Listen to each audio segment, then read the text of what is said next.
pre-recorded from Joe's mom's basement. Welcome to another rewind episode of the Stacking Benjamin Show. Hey everyone, I'm Griffin the intern, or like those guys who keep starting road work in front of my house at 8 a.m. like to call me, the FinTern. So is it Friday yet? It is? Awesome. And you know what? The apartment over Uncle Jack's garage we're working in while the new basement is getting renovated really isn't half bad. I guess you start to appreciate the little things after cleaning up the basement for a couple years. I wouldn't mind a place like this for myself one day. But then I wondered, should I be renting an apartment by myself? Or maybe find a house to rent with some of my buddies? I mean, there was some good stuff about buying a house on Monday, but I didn't really think this far ahead. I'll never admit this to them personally, and please don't tell them I said this. But those basement guys actually know a thing or two. I looked through the files to see if anything popped out at me, and I found the perfect roundtable episode to end the week. Check this out. Stacking Benjamins episode 468. Things we wish we knew about money when we were 20. With an intro to respect. Sounds like good stuff to me. This was one of the old school roundtable episodes featuring Len Penzo, Paula Pant, and Joe talking about what they wish they knew back in their younger years.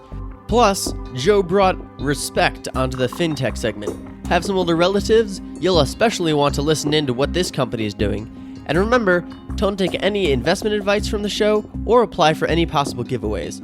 As always, it would be pretty funny to see someone enter a giveaway from way back then, but you won't win anything.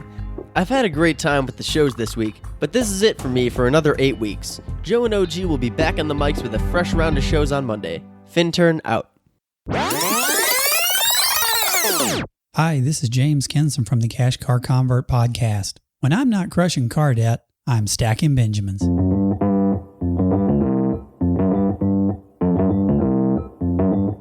Live from Joe's mom's basement, it's the Stacking Benjamin Show.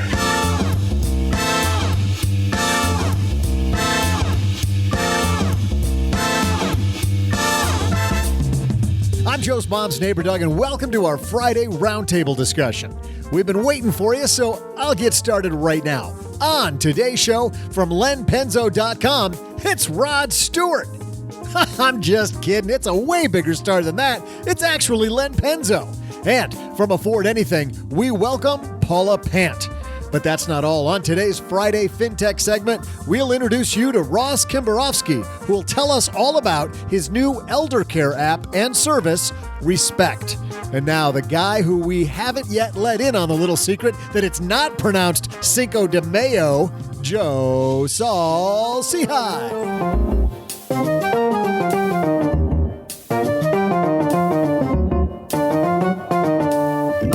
Mayo. Hey, I am Joe Saul-Sehy, Average Joe Money on Twitter, and welcome to the weekend. I'm so excited that I get to spend a little bit of the weekend with you, and we're going to make it well worth your time because I think we have some fantastic pieces that we're going to talk about. For those of you new to the show, this isn't our normal Monday, Wednesday format. On Friday, we have, as Doug explained, some fantastic bloggers from around the internet, and we bring them on, sometimes podcasters too, and we talk about 2 or 3 pieces that we found recently in the media and have them comment on it. And then in the middle, I love FinTech. And get this, here's a great FinTech thing this time. Well, you know what? I'm going to wait and I'll explain it to you when we get there. But at the halfway point, we take a break. We're going to talk to Ross Kimbarovsky. So let's get this party started, huh? Hey, a big thanks to SoFi for sponsoring today's show, stackingbenjamins.com/SoFi. I'll tell you what, I see these people with student loans and they wonder how they get them paid more quickly. The average person saves well over $250 by using stackingbenjamins.com/SoFi with their student loans. I'll tell you what, we'll throw in another $100. So it takes not that much time. So if your time is worth more than $350 an hour, let's say it takes you an hour. $350 an hour is a pretty good rate. I say that partly because somebody told me recently, they're like, well, just keep paying. Refinancing your student loan doesn't make you much money. I think everything we do is about ROI, don't you? stackingbenjamins.com/SoFi is a great ROI, partly because also they're a different kind of company. It's not like dealing with your bank. And to see the place where you know they're number one, that's Magnify Money. Here's what I like about heading to Magnify Money. You know, when you go to those websites and you have to put in all of your information before you see what they got, Magnify Money shows you absolutely everything that they've got, which is a fantastic blog, a place to look at your checking account, your savings account, and your debt products. And guess what? You can do all that anonymously. They don't ask you for any information until you've already looked at their fine print score, where they tell you how much, speaking of baloney, how much baloney you're going to have to go through with the company to figure out what's really going on. The interest rate, the terms, it's all laid out in a beautiful, beautiful format. stackingbenjamins.com/magnify money to go there. By the way, if you use our link, I'm a guy that before I became a podcaster, I wouldn't use the podcast links. Use our link. They know that we sent you, and helps us just a little bit. So it's a great way to say thank you to us by making sure we're not looking for a new sponsor all the time, and we can keep podcasting. All right, speaking of keeping podcasting, let's get podcasting, huh? It's time for this party to start. Let's go.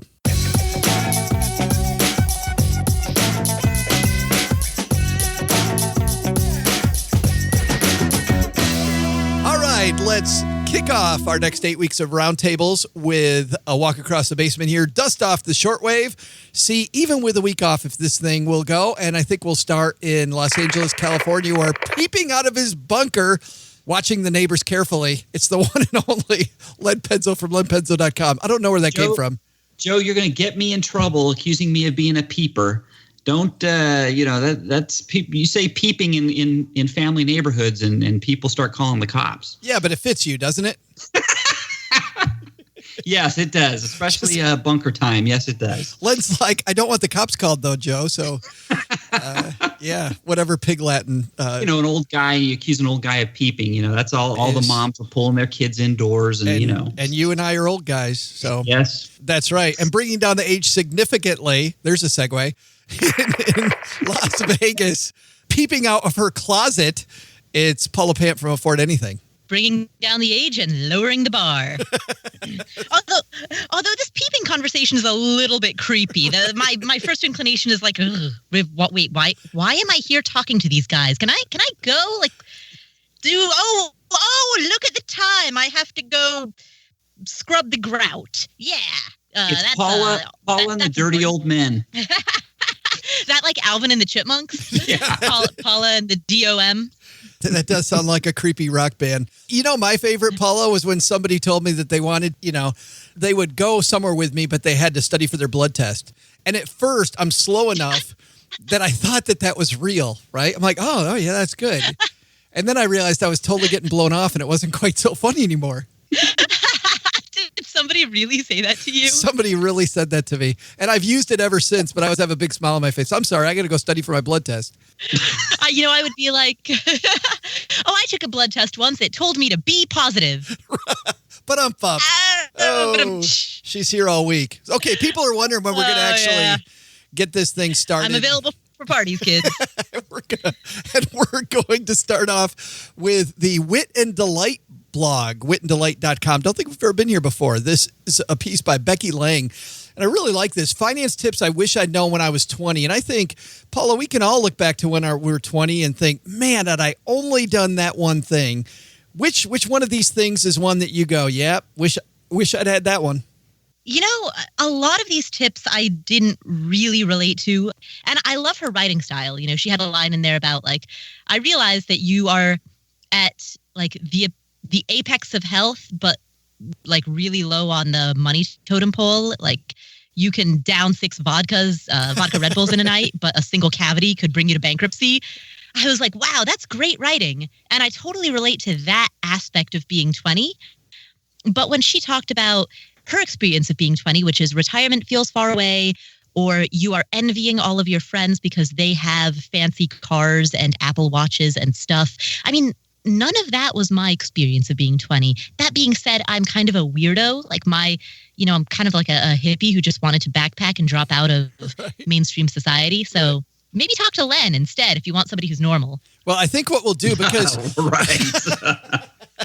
That was the most slapstick thing you said. She's here all week. You're on a roll tonight, Paula. Len, any of these... You're baking rolls with pictures of me on them? Len, any of these resonate with you?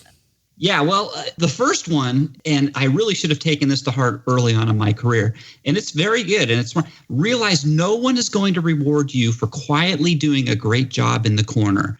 When I was younger, I thought, hey, I'm doing a great job, which I was, and so I will get good raises from my boss, and I will get recognized, and I will get paid accordingly for doing that work. And guess what, folks?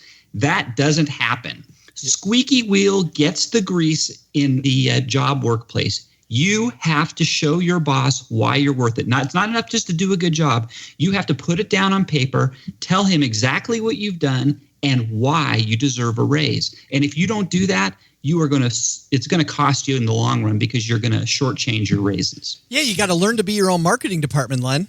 That's a great way to put it, Joe. Yes, you have to be your own marketer. And you know what? It took me a few years to figure this out, but probably 4 or 5 years into my career, every year I put together what I did is all during the year, I kept a list of my accomplishments. So I didn't have to think of it right around raise and review time, but I'd have a list of my accomplishments, and then I would look at my pay grade and I would compare it to what I was supposed to be doing based on my job description. Every time I went in to talk to my boss, I said, look, I'm doing higher than my job description. I'm doing the work at the next level up. And it really works. It really does. Because what can the boss say? They can't deny you too often or you'll leave. And if you're doing here's the key. You do have to do a good job, right? So, Paula, you do a lot of work with clients, right? Where you're writing for other various sites. You're doing projects with other groups. I think it's the same thing Len's talking about because I know, even working with sponsors here on the show, we have to be worth it, but we also have to go back and show the sponsor that we're worth it. Yes, that's true. That being said, right now, I'm in a position to negotiate, like the sponsors on a podcast, for example. I'm in a much stronger position to negotiate now because I can pick between a multitude of sponsors. So if one doesn't work out, I can negotiate hardball. And if things don't line up, I can walk away from the table and go to the next one. There are some careers, this goes back to this article about, advice to give to your 20-year-old self. Granted, this is only my personal experience, but I was a reporter at a newspaper. That wasn't something that I could have walked away from because that was a point in time in which newspapers were declining. Whole papers were shutting down, and there were a lot more reporters. There was a massive supply and demand imbalance. There are a lot more reporters than there were job placements for them. So that put me in a weak / non-existent negotiating position, particularly at this tiny little paper that didn't have much of a budget, which was where I was at. So I guess recognizing if that I could add something to yeah, exactly. There are some times when you just can't negotiate, and that means that if you want, you have two choices: either stick with the status quo and deal with it, or if you want to make more money, then leave that career and go to something else where you have more leverage. And I like this first one. Be patient, Grasshopper. It says, when you get your first adult job, you may suddenly be immersed in the world of people with money. And I totally remember that. I remember getting this huge raise, thinking I had tons of money, and immediately going out and wanting to buy everything, like one of each, right?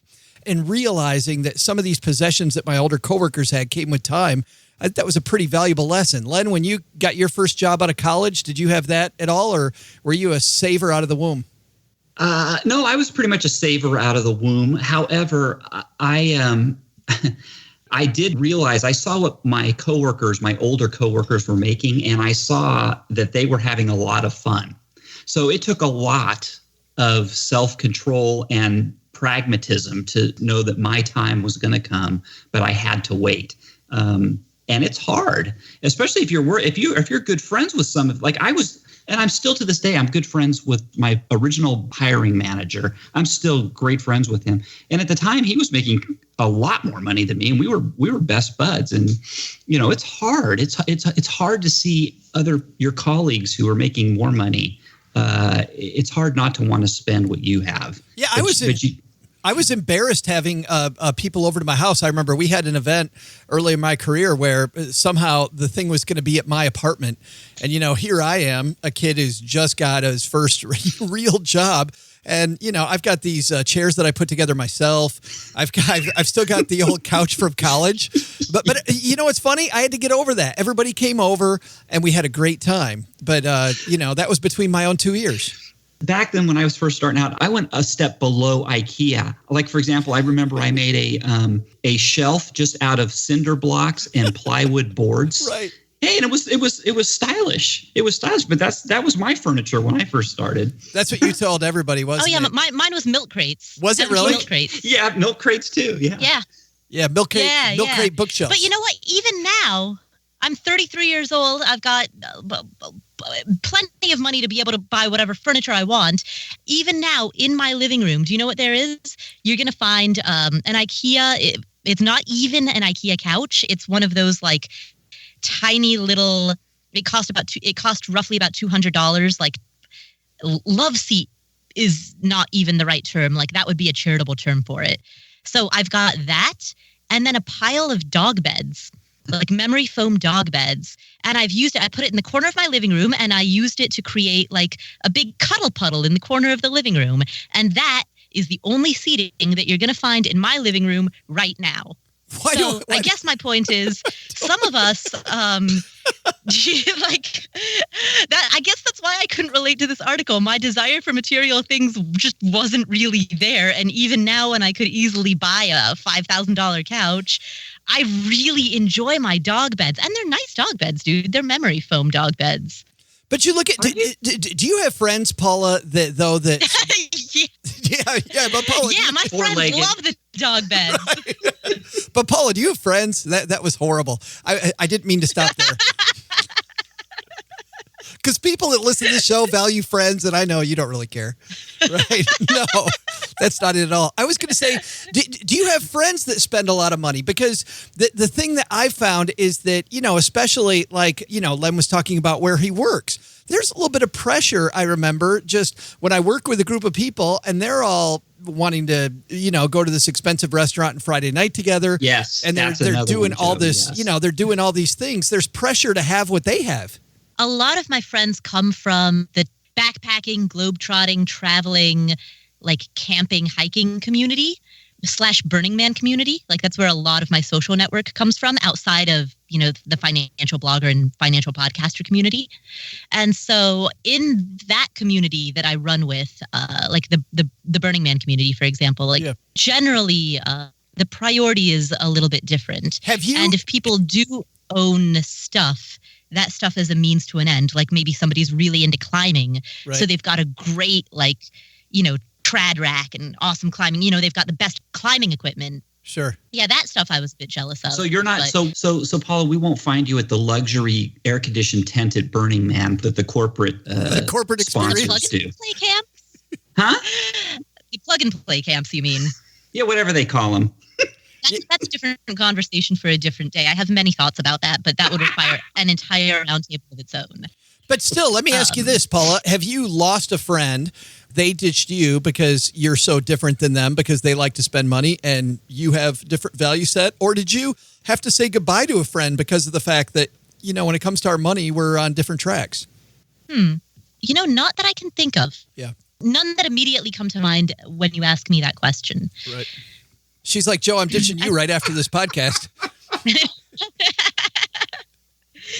But I don't think that a deep friendship, I don't think I would have developed a deep friendship with somebody who didn't at some level share my same values and interests. Like most of my friends are pretty into traveling and pretty into like being outdoors. Yeah. Because that's what I'm into. Well, I remember when I was 20, there were definitely friends who had much nicer tents, nicer backpacks, nicer outdoor gear. That was absolutely something I was jealous of.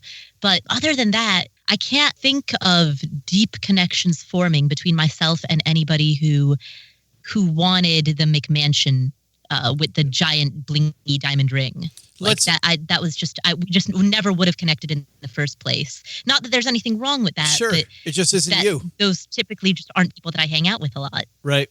Let's move on because we've got a lot of things in here that I want to cover, a lot of ground.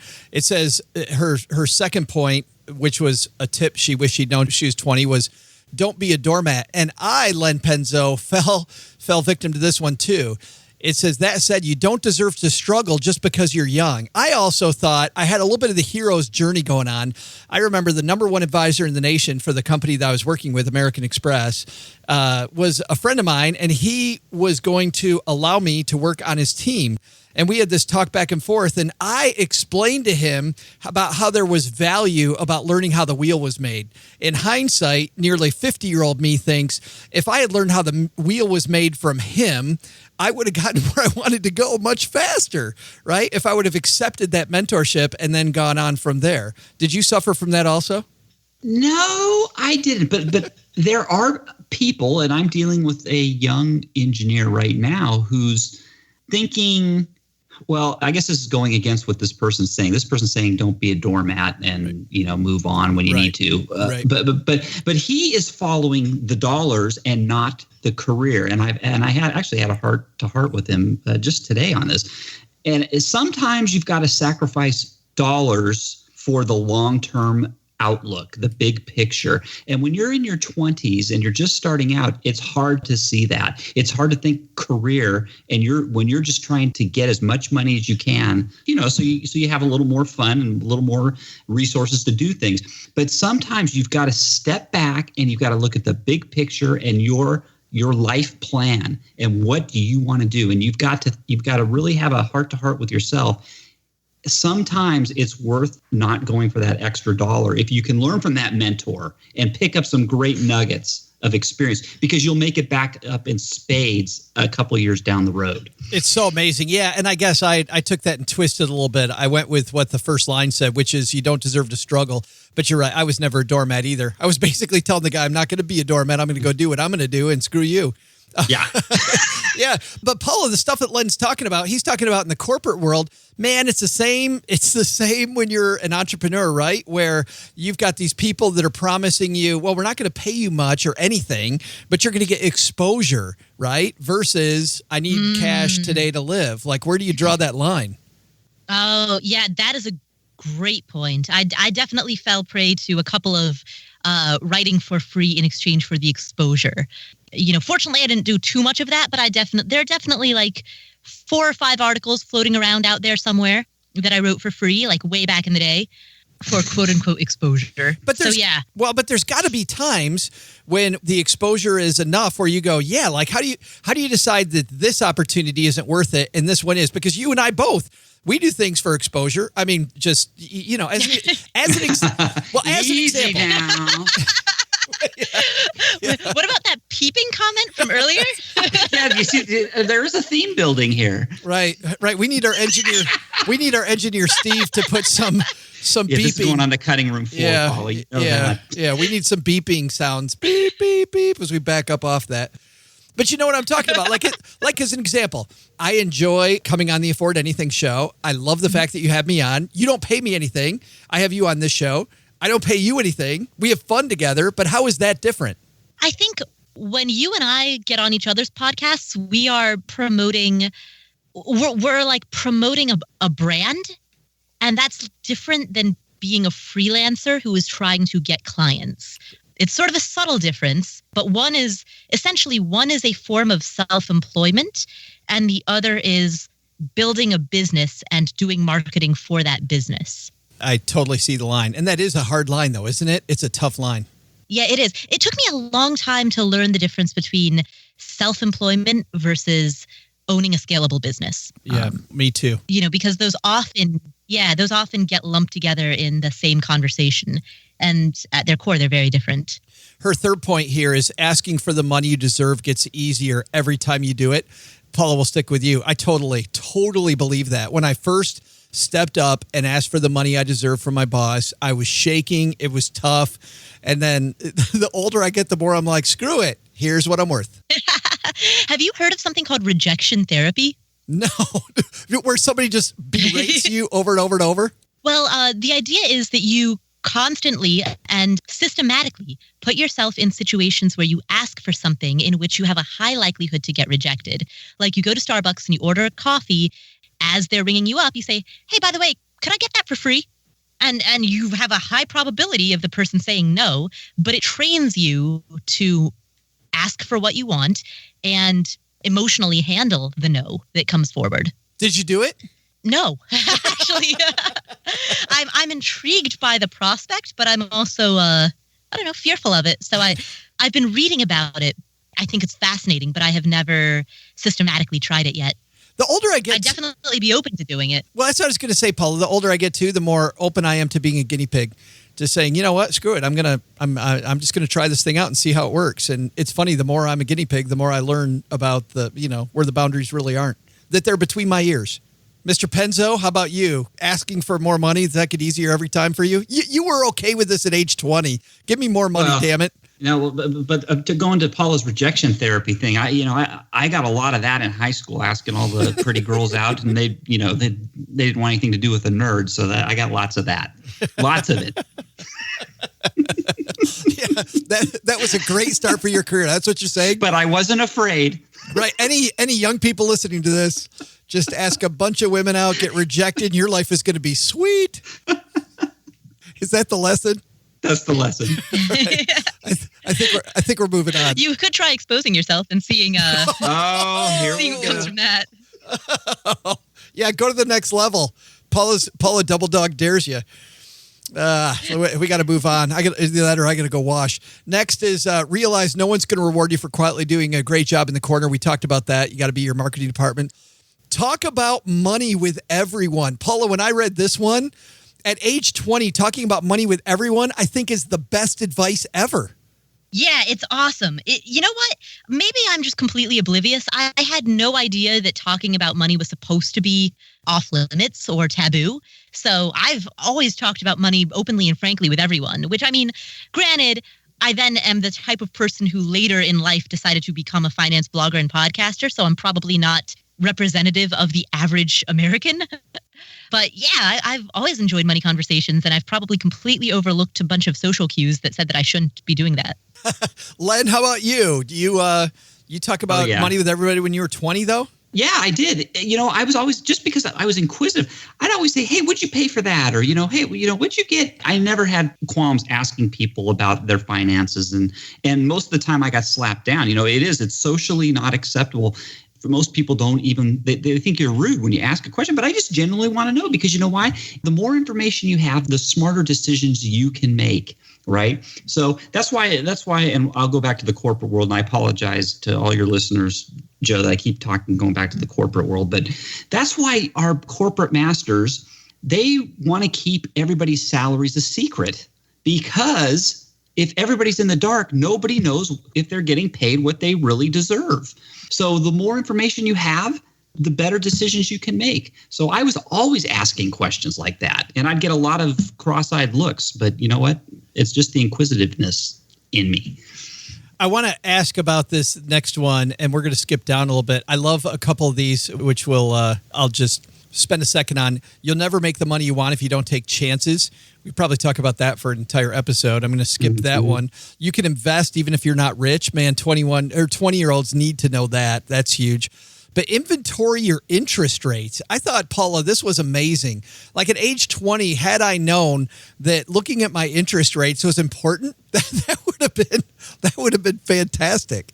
You did. Yes, I think that's good advice. You did. You looked at your interest rates when you were 20, didn't you? I didn't have any debt, so I had no interest rates to look at. Money must have been a topic in your household then. Your parents must have talked about money right in front of you, and you had money lessons. Is that true?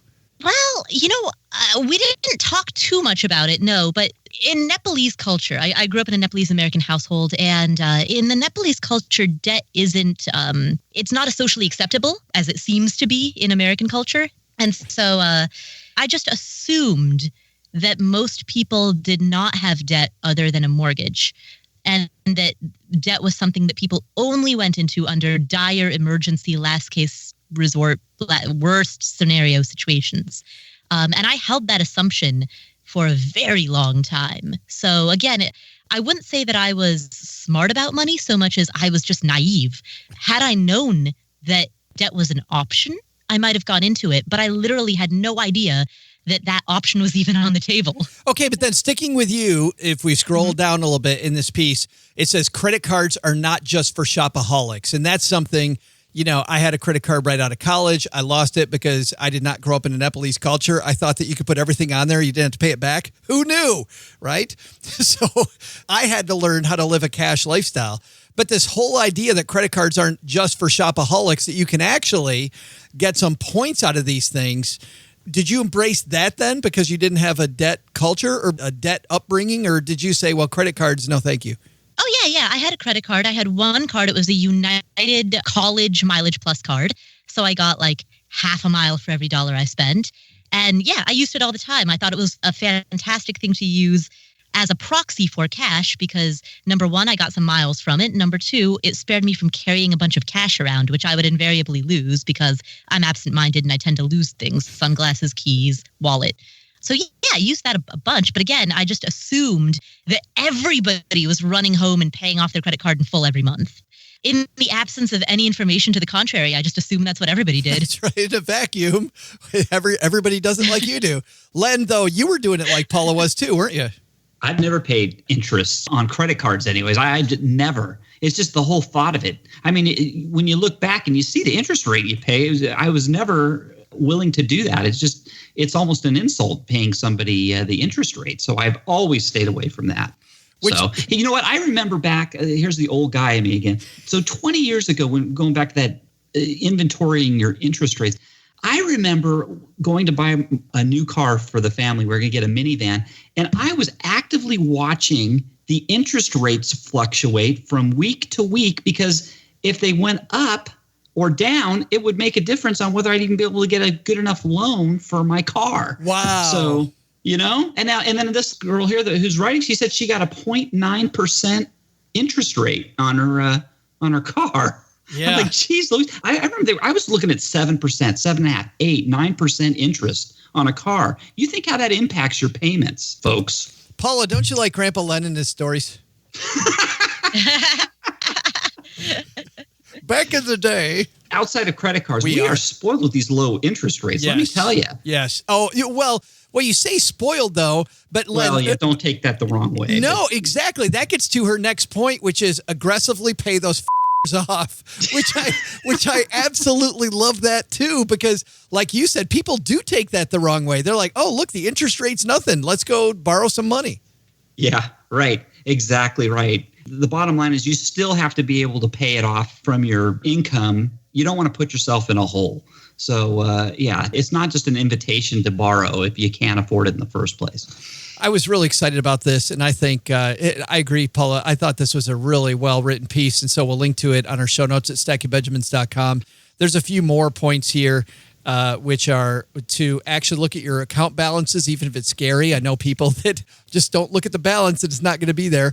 Avoid comparing yourself to friends. You don't know their whole situation. That's true. It was amazing, by the way, when I became a financial planner, how many people got inheritances, and they would lord it over you with all of their stuff and act like they were doing great because they had all this stuff. And then you find out when you look behind the curtain that, that stuff came from other people, not from their good habits. And then I like the last point, don't be too hard on yourself. It says here that Becky Lang is an occasional podcaster, so maybe we'll have to have her join us sometime. Hey, got to take a quick break in our awesome discussion with Len and Paula. I sometimes like these smaller discussions with people that know each other as well as Len and Paula and I do. Obviously, 3 people that have been doing this together now for quite a long time, and I love it. In fact, when we found out that Greg couldn't make it at the last minute, I initially thought I'd scramble and find, there's so many great people we can introduce you to, and I love doing that. But I thought, you know what? I just feel like hanging out with good friends today. I also think that it's a horrible segue, that it's great for people to head to stackingbenjamins.com/magnify money. Because if you're going to just walk into your bank and ask them for some product, right? Why wouldn't you instead take a look at all of the things that are out there? And a Reddit user recently said that 92% of the stuff that's out there you can find on Magnify Money, whether it's checking accounts, savings accounts, 0% interest credit card offers. And by the way, those aren't, of course, 0% forever. They're great balance transfer options or maximum points. If you pay off your card every month, getting those maximum points, that's only good if you do pay off your cards every month. stackingbenjamins.com/magnify money, the place to go to get that done. And then we're also very thankful for SoFi. You know, SoFi is a different kind of company, and I said that at the beginning of the show. Here's how they're different. They talk about working with members. It is, in fact, in some ways, it reminds me of Disney, right? Where they have cast members, not employees, and everything is a show, and you make sure that people get stuff. So it's funny, they'll help you find a job. They have a whole department that helps people make sure that they can get jobs and makes them more marketable. Why is that? Well, it helps SoFi because they pay their loan on time, but banks don't think that far ahead, but SoFi does. So whether it's your student loan refinance, a personal loan to get those credit cards under control, or a mortgage, stackingbenjamins.com/SOFI, they'll throw in $100 extra on top of all the money that they'll save you. Whether it's a personal loan or a student loan, they can't do it for mortgages. That's against the rules. They'll throw in that extra 100, cha-ching, stackingbenjamins.com/SOFI. All right. I'll tell you what I really like about this app. As someone who's worked with people that know that their relatives, their older relatives, maybe mom or dad need care, grandma, grandpa need care, you always worry because these companies just send out random people. So I was really excited when I heard about Respect, which we're going to hear about more coming up here in just a second from Ross, that you can actually have this app on your phone that's a little like Uber. You know, when the person gets there, you know exactly what the deal is. It is fascinating to me that somebody would actually think about something like Uber, but in terms of this thing that for me is way, way, way more important than a car ride. So let's say hello to Ross Kimbarovsky from Respect.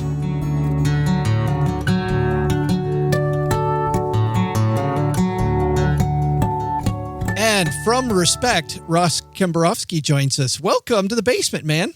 I absolutely love having you here because this is a topic we don't get to talk about much. But I guess in the way of introduction, you were a co-founder. Tell me if I have this right. You're a co-founder of Respect because of a very personal situation that happened with your grandfather? That's right. My grandfather, a few years back, was in his late 80s and was diagnosed with a very serious terminal cancer. My mom and I were his primary caregivers. You know, as we get older, we start needing a little bit more help. He was living independently, and we continue to help him. For the last 6 months of his life, he moved in with my parents who were close to me. But it was a struggle for us because on any given day, we might need to leave our work or not go into work in order to help care for him. And when we were looking for some help from professional caregivers, it was a very frustrating experience because we just could not find people that we can trust. Cost was very high. We couldn't find people we can trust or who my grandfather would actually like. And in thinking through that problem, which is a growing problem that's impacting many, many families here in the U.S., I wondered, why does the home care business today look like it did 30, 40 years ago? We have so many new resources, technology, and a new way of thinking about these businesses. And so Bruce Masterson, my partner, and I started working on a business that reimagines home care for the 21st century. And right now you're in Chicago and Milwaukee? Correct. Those are our first two markets. Our headquarters are in Chicago. We wanted to start in the Midwest. This is a national problem. So sure, right. Whether you're living in North Dakota or in Manhattan or Chicago or Milwaukee, you are facing this problem. And it's only going to get worse. Just to give you a sense of the gravity of the problem, within the next 25 years, 25 to 30 years, the number of Americans over the age 65 is going to more than double, which means there's pressure on our healthcare system and pressure on families who will need to take care of their loved ones who are older, who want to live independently, but who are going to need help. No, I don't know if you know this, Ross, but we're here in the basement. We're like Peter Pan. We're never going to grow up. Well, I've always dreamt, although I missed my opportunity to be on Wayne's World, so I'll take any basement at this point. If we can get any magic at all, right. I have a question for you about the original discussion, because I totally agree with you. Finding people, when I was a financial planner, Ross, finding people was such a bear, which is why I was so happy to hear about your company. But just getting your grandfather to realize and to have that discussion with him about getting help. Did he bring it up or did you have to bring it up? How did that conversation even start? We brought it up, and that's very typical in families. So this is a tough conversation for people to have because generally older people, when they can, prefer their independence. I mean, we want to age gracefully in the comfort of our own homes. And so we always believe that we're superhuman and can do anything. But the reality is, as we grow older, we need more help. Medicine has helped us to grow older, to be a little bit healthier. And so fewer people need to go, for example, into a retirement home at an earlier age, as used to be the case. But that's still a very tough conversation. And so we had to bring it up, as I think most families do, and talk about the fact that it was a huge impact on our family. And this is not opaque to the loved ones who are getting this care. So my mom and I were investing a lot of time, and my grandfather certainly appreciated that it was a significant effort. So he also would have liked to see some solution that would have helped. Sure. And especially a solution that keeps him in his home, if possible. That's exactly right. So this is what we found with him in particular, and many people who want that independence. And what we found when we looked at the market is both sides of the market were broken. So I mentioned earlier that we were frustrated as a potential client looking for caregivers because we couldn't find something that was affordable, somebody who was trustworthy, a way for us to continue to stay involved with the care. But the other side of the market is equally broken. A lot of underpaid caregivers. A lot of people are mistreated in the industry, so there's not a lot of respect and a tremendous amount of turnover. And if you run any business, you know that if your employees are changing every 3 to 6 months, there's no way to build a good business. That also, though, comes out in the care, I think, to your grandfather, right? If he's got turnover of 50 different people, he's not feeling comfortable with the third person this year to come in and help him around the house. And that's exactly the frustration that we felt. So when we were building our business, we really focused on some of these points. We wanted to create something affordable. We wanted to build technology. So Respect provides care with the aid of mobile apps for iOS and Android, where you as a family of the care recipient are able to stay completely involved in their care. You know exactly in real time where the caregiver is. You can communicate back and forth with them, get photos. And so there's this expectation of trust and back and forth information that you just don't get with traditional care agencies. Oh, so that's cool. So you'll know exactly when the caregiver's there. I guess I should have you start at the beginning, Ross, because your system's pretty innovative. How does Respect work?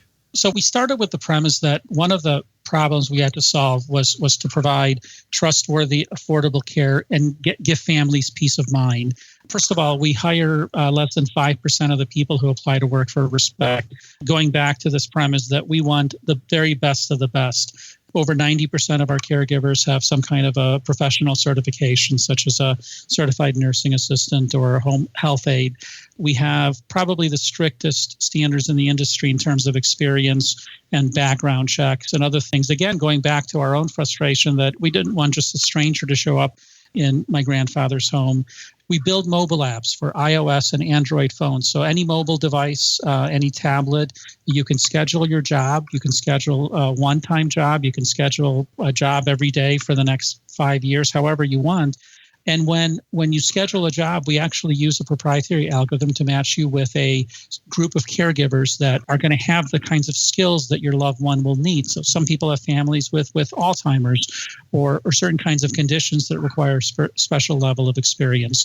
So we actually show you high-definition videos. We give you a choice of caregivers. You get to watch high-definition videos and take a look at them. And if the caregiver speaks a particular language, we ask them to speak in that language during the interview, this high definition video. That's very different from the existing marketplace where you call an agency and they say, I'll send somebody over. You have no idea who that person is. You don't know their background. You don't get a chance to see them. Your loved one doesn't get a chance to see them.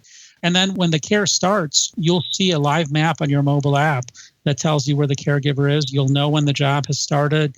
They'll communicate notes back and forth throughout that job. So you'll have peace of mind that somebody's there caring for your loved one when you're not able to do that. When a nurse goes through your process, or a caregiver, goes through your process, you say that you weed out 95% of the people. And a lot of people obviously are listening to this. They're not in communities that you service. What are some of the things that really are red flags for you that mean, this isn't really a person that Respect wants to stand behind? So thinking as both a founder of a company that provides this, but also as a potential client, if I'm looking for help with my loved ones, one of the first things you're looking for is somebody who's trustworthy. You want somebody who's going to create a safe and nurturing environment for your loved one.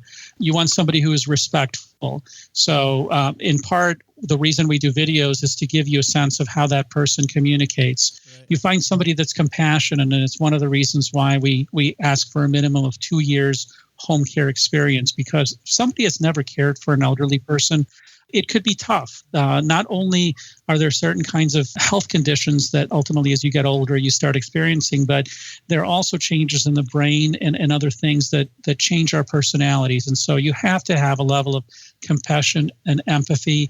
You have to be friendly.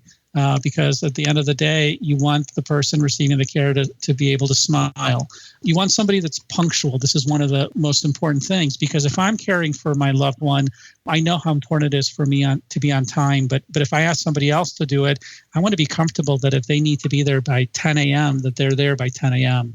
And you want somebody who's a good communicator. So one of the biggest reasons we don't hire people are people who are just not able to communicate clearly, or people that show us after just a few times that they're not reliable. So people looking for home care in other places around the country really should focus on those kinds of attributes: trust, respect, compassion, friendliness, punctuality, and communication. You guys also have a new model kind of how to pay for this type of service. Tell me about that. We do. So one of our frustrations in looking, and my partner Bruce had the same experience with his own parents and in-laws, was that everybody was quoting different prices. They depended on a certain number of minimum hours. There were different pricing on weekends and the evenings. And so our model is very clean and simple. It's $25 per hour in Chicago. It's $24 per hour in Milwaukee. If it's care on a Saturday for 5 hours, it's $25 an hour. If it's care on a Monday, it's $25 an hour. Because families need to have some expectation of what care will cost. And if a family can't figure it out, when we were trying to find caregivers, we just couldn't figure out what the price would be. So we wanted to make it very clear in advance, and we made it easy for families to split the cost of care. So if you have, for example, two siblings who live in different places who want to share in the cost of a care for their parent, very easy for them to do through our app. Wow, and I'll have links to Respect. The site is joinrespect.com, and I'll have links on our show notes page at stackingbenjamins.com. Well, Ross, I'm sure the next step is to roll this out in more cities. That's the plan. So once we have a good foundation in Milwaukee and Chicago, we just launched in Chicago a month and a half ago. We've been in Milwaukee since the summer, so we're pretty new. But the plan is to continue to expand and continue to build our base. This is, as I said, a problem impacting every single family, and it only gets worse from here. So if you have elderly loved ones and you haven't had this conversation, it's an important conversation to have, because most of them will want to stay independent, but you have to put in place a plan to help them do that. Ross, thanks a ton for spending a few minutes with us. I know I'm very certain you helped a bunch of families out there. Yeah, my pleasure. Thanks so much. Big thanks again to Ross for coming down to the basement. And as I mentioned, we'll have more from him on our show notes page, stackingbenjamins.com. All right, let's head back to our awesome conversation with Len Penzo from lenpenzo.com and Paula Pant from Afford Anything.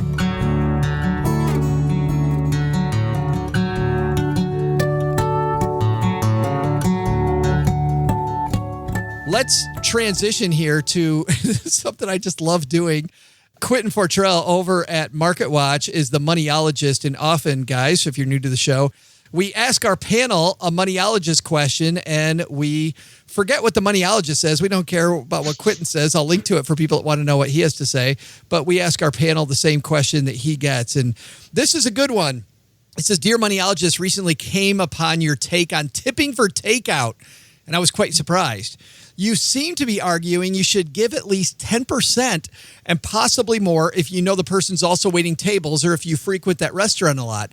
You point out there's a difference of ethics and etiquette. I thought your column was more about the etiquette side of things, not the ethical, which even as you say is often driven by guilt. I don't think guilt should enter into the equation. As you stated, research has shown that only 14% of people tip for takeout, 14%, which to me indicates it's not the norm, nor should it be. Even to use your ethical argument, I can't believe that 86% of people would do the unethical thing." So let's talk about that. People are being paid $2.13 an hour by restaurants because of the law. And I guess, Paula, we'll start with you. Do you tip for takeout or not? So personally, I never really get takeout. Of course. Again, okay, I realize I'm the weirdo. So I work from home, which means I'm at home a lot, which means that if I'm going to pay restaurant prices for a meal, I want to be outside of the house because part of what I'm paying for is just the ability to not be at home. The entertainment value. Yeah, I realize that sounds extremely pathetic. Paula, do you have friends? But yeah, I mean, part of the value of that restaurant meal is just that I have a different physical environment around me. But let's say that you were going to take takeout. I mean, this really, you don't have to be somebody that's ever done it. You go, you get takeout. They put the stuff in the bag. They put your silverware in. They box it all up nicely for you. They give you that receipt. The receipt has the tip line, just like if you were at the restaurant. What do? I would probably tip about 10%. You would? Yeah. Because that money's going to get shared with all of the going to get shared with the kitchen most likely, and going to get shared with all of the people who work there. And also, I mean, let's be real. Like on a $50 tab, 10% is $5. Like for $5, if I can make somebody's job a little bit better, or make up for the jerk who was a stingy tipper who came like half an hour before me, yeah, I'll do that for $5 if I'm dropping 50 on a meal. Why not? Well, let's see what the other half of this equation thinks. Len, when you get takeout, do you tip or not? Well, now I'm more likely not to tip because I know Paula's coming after me 30 minutes after I arrive at the restaurant, so I don't have to tip because she's making up for it. So right. You could be in the 86% and not feel bad. I'm in that 86% when it comes to takeout. I don't normally tip. Now, here's the thing. I think we tend to overthink these tipping situations. If the person does something that genuinely makes you want to give them a tip, then tip them. If not, don't leave a tip. There's no obligation to leave a tip, especially for takeout. I'm talking takeout.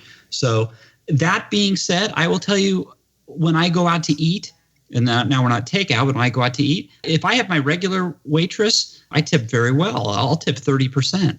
That's because she takes good care of me.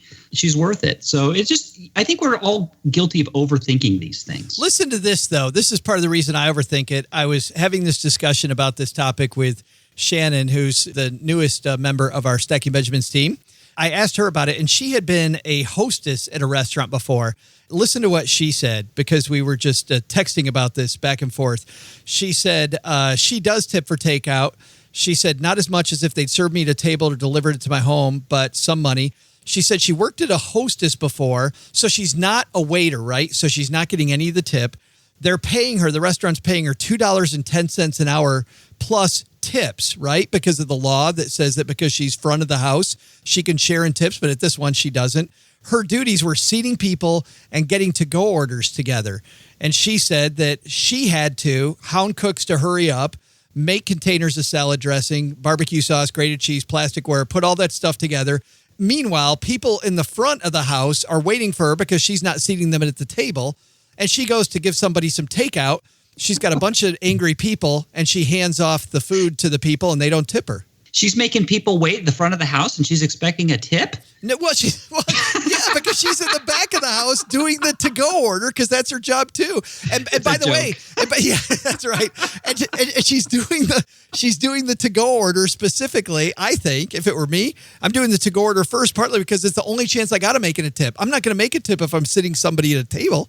Hey, go back to that previous article. Don't be a doormat. Right. Move on. Yeah. Actually, what's funny is later on when we were talking about this, because we talked about all things tipping, she said, well, you know what? I moved on in a hurry. The boss, it clearly was the restaurant's problem, right? Yeah.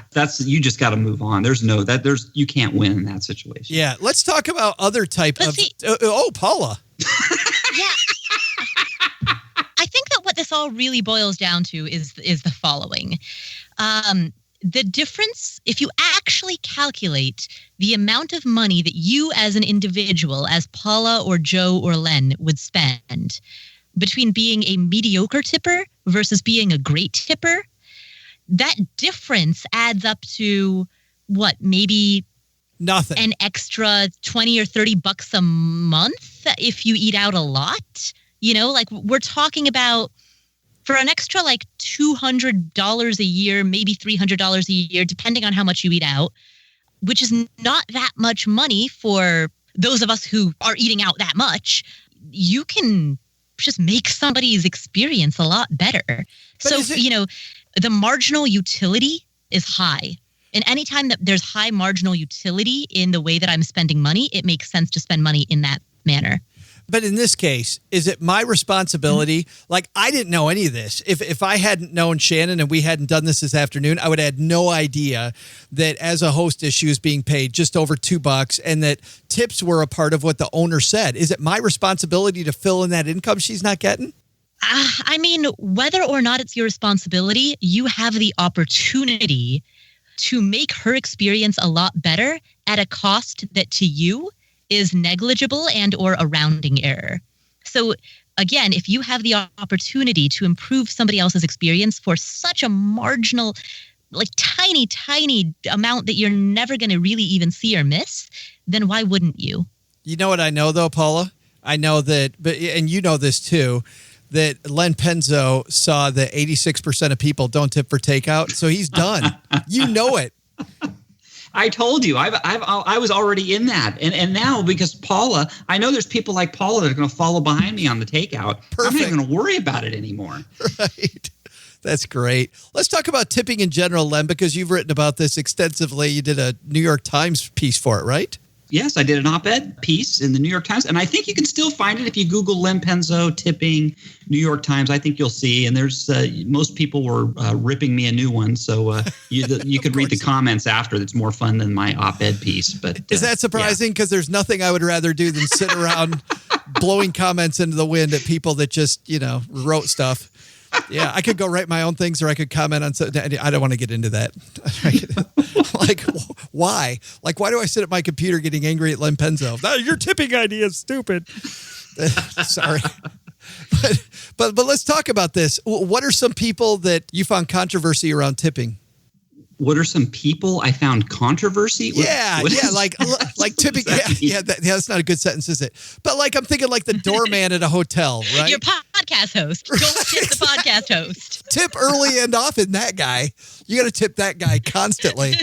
Amen, Paula Pant. So you're saying, who do you think you should tip that maybe you don't get tipped, or who do you, for like at the hotel, like the bus, like the gentleman who takes your luggage to your room? Yeah. The bus. Yeah. Oh, absolutely. I tip them. Of course. I always say no to that guy because I'm like, I can take my own luggage. Here's another one I tip all the time: the maid. Talk about people who get neglected, overlooked is probably the better word, overlooked. Every day I leave a $5 bill in my room for the maid. And let me tell you something, folks.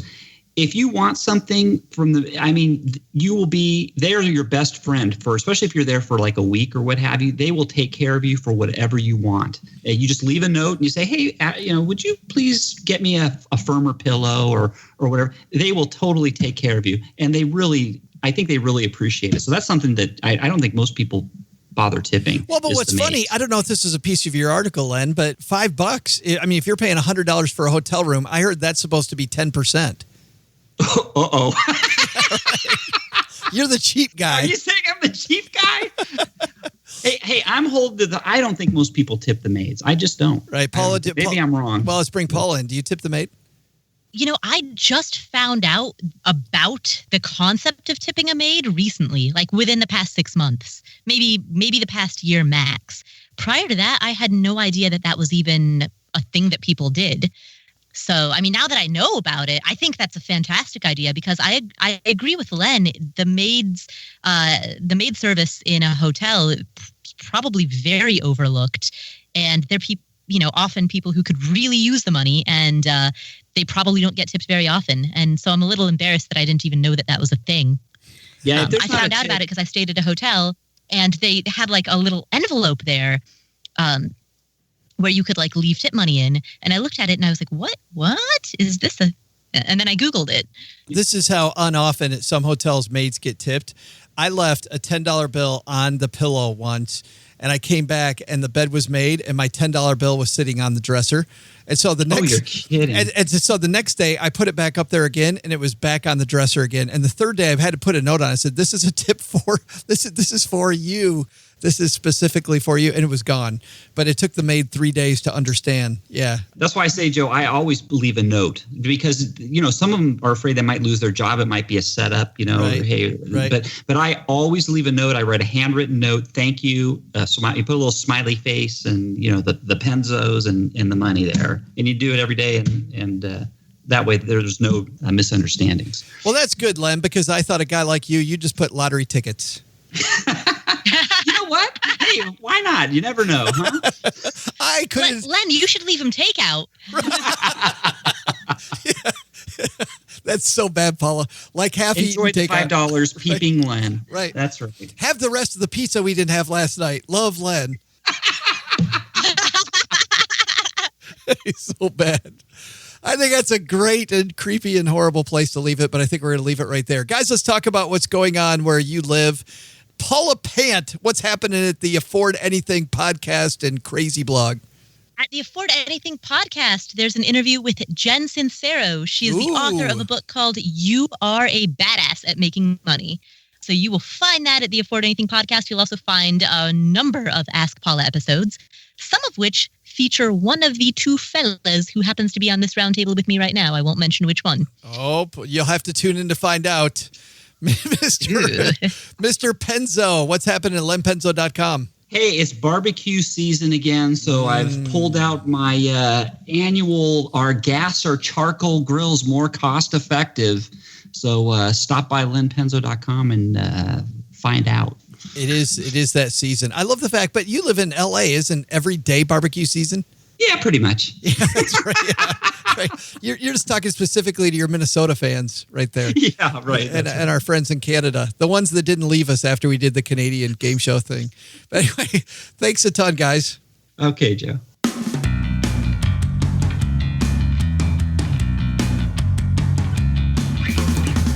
Oh, that's going to do it for today's show, everybody. And what a great kickoff to the new 8 weeks, isn't it? Really, really fun stuff. So happy that Mary Pilon on Wednesday could come here and talk Monopoly. It's always funny when we have titles for our shows that are just about investing or getting out of debt. Tons of people come, yet probably one of the better, in my opinion, one of the better interviews I've had lately was Mary Pilon talking about Monopoly. Fantastic. And a little lower number, not a super low number, but after the phenomenal Monday we had when Aaron Lowry was here about not being broke as a millennial, it just amazing contrast. That's not just true of this week, true of every week here. If you've been here a while, listening to the Stacking Benjamin show, you're going to get all kinds of stuff, not just what we put on the title. So speaking of that, let's talk about what's going on next. And then I want to close out our game from the last 8 weeks. So hang in there if you want to know what we did the last 8 weeks about the game.